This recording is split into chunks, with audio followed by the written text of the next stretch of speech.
There are reports of you meeting poll strategist turned politician Prashant Kishor. So, what exactly went in that meeting? Are you also hoping for a future, policy-based understanding with him? Well, I meet everyone. I think it's important when you're in politics that you have to meet everyone. I think people bring diverse ideas, feedbacks on administration, and that has been the trademark of Telugu Desam Party. We love to meet everyone, we love to take feedback. We love our critics more, because I think because when you're in a government and you're driving at a certain pace, it's important to make sure you're in the right direction. Even a degree separation now, 5 years later, will be quite far off from your goal. So it's very important to make sure you're in the right direction. So I meet with everyone. I meet quite a few of the strategists. I take a lot of feedback. There are people who have helped us in the past. Prashant is one of the person who was part of, who has helped us, who has given us a lot of feedback during the last electoral process. And we continue to remain in touch. Will he be giving you political consultancy as well? Is that on the card? He continues to give us feedback. And I talk to all the strategists in India. I continue to talk to all of them. Only this strategizing part. And he will be enrolled in your party as strategist or what? He's not a party member, if you're asking that. He's not a TDP party member. Yeah, I get it, but will it be full term if you are the strategist or something? No, or no. you are just taking suggestions? We are taking feedback. What is their perception on the first 8 months of governance? What are our hits? What are our misses? And we are going a bit more deep down on our misses. How do we correct it? And how do you align with public expectation? That is our focus. When Jagan Mohan Reddy was the chief minister, he tried to create a revolution of sorts by introducing English medium education in government schools. Now you have a deadly combination of being the IT minister and the education minister as well. What vision do you have for schools, especially in the rural areas and in the... See, you're calling that the former government did revolutionary work. I disagree with you. If you look at it, they had ideas that were very badly executed. By simply saying that your schools are English medium does not transform those schools. Teachers were ill-equipped, there were no bridge courses for students to adopt to English medium, and they struggled. If you look at it, in fact the numbers are so stark.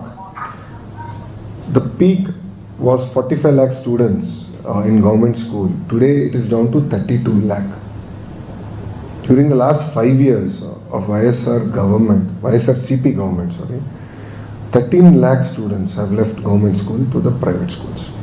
This is the biggest debacle in school education that anywhere in India we have seen. So I am focused on sort of fixing things fundamentally, structurally, and yes, in the next 6 months we will launch an entire AI-driven prescriptive homework with tutoring even post-school hours at home. So you will see use of technology extensively, but parallelly I am trying to fix the most fundamental things, fundamental building blocks of school education. So what's your comment on the recent Avasra report about the educational quality was come down in the CBSE school students probably flunked in most of the competitions. That is true. So if you look at Avasra report now, in terms of our outcomes of education system, we are 1/3 of where we were in 2018. That is a stark report. Same thing with CBSE. CBSE is something that the erstwhile government announced, but didn't even take into consideration that the examination methodology is very different from the state board, and didn't prepare the students. See, I'm a CBSE product, and my 10th class exam was, as much as it was an exam for me, it was for my mother. So she would monitor every unit test, every half yearly, quarter-final, pre-final, then finals very closely. I felt it's a responsibility as the HRD minister that I do the same. So when I institutionalized it and we started testing students, 90% of them were failing in one subject or the other, because they were not ready, they were not prepared for the CBSE model of examination. And that was the challenge.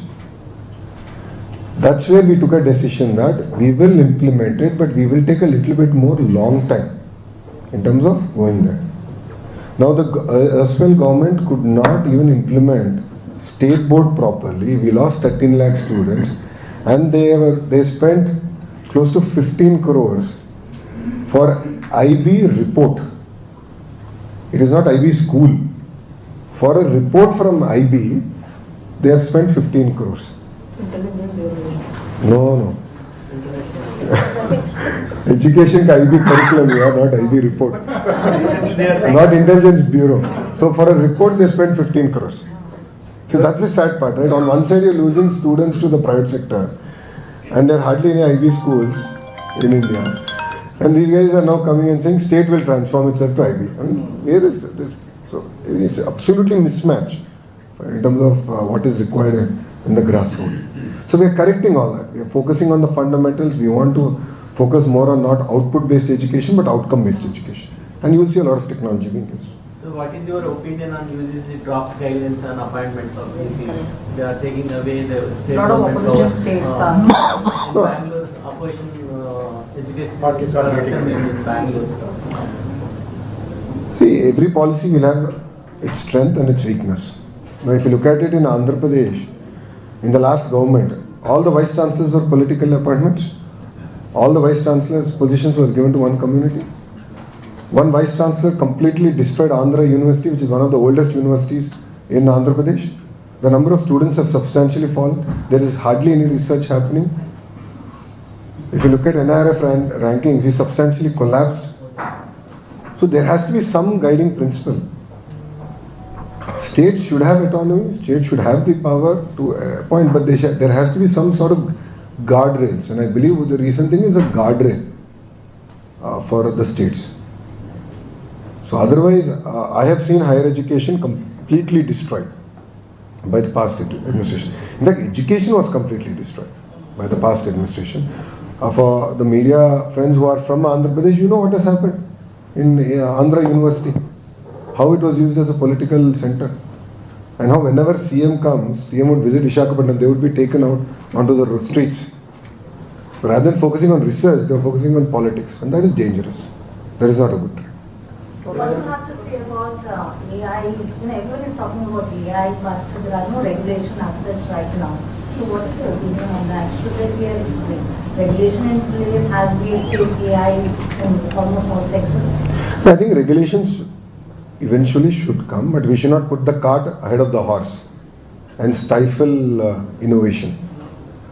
Definitely guardrails will have to come, like for example, AI in education. Now my biggest question is, what are the guardrails? There has to be age-appropriate content that children are exposed to. How do you ensure that is done? So there's a lot of safeguards that need to come. But we should not put the cart ahead of the horse and stifle innovation. And that has been the stand of the India government in Andhra Pradesh. But you don't believe, but you do not agree that recently it was announced about deep tech, but now a government announcing that there should be a imposition on ChatGPT and DeepSeek, the data sharing should stop, and imposing all these AI tools. Don't you think this is too much for the people who have already been using it? I believe that people will continue to use it. I'm not too sure what regulation you're talking about. What circular I have seen is that government. I'm sorry? Can you please repeat what you said? From which part? People will keep using it. Okay. No, I'm saying technology part. See, people will continue to use technology, but the point here is that I don't know what regulation you're referring to, but yes, there has been a circular that ministers and government officials should be careful while using AI on their devices, and that is more aimed at if there is any security breach. It's a risk. That is what I believe in.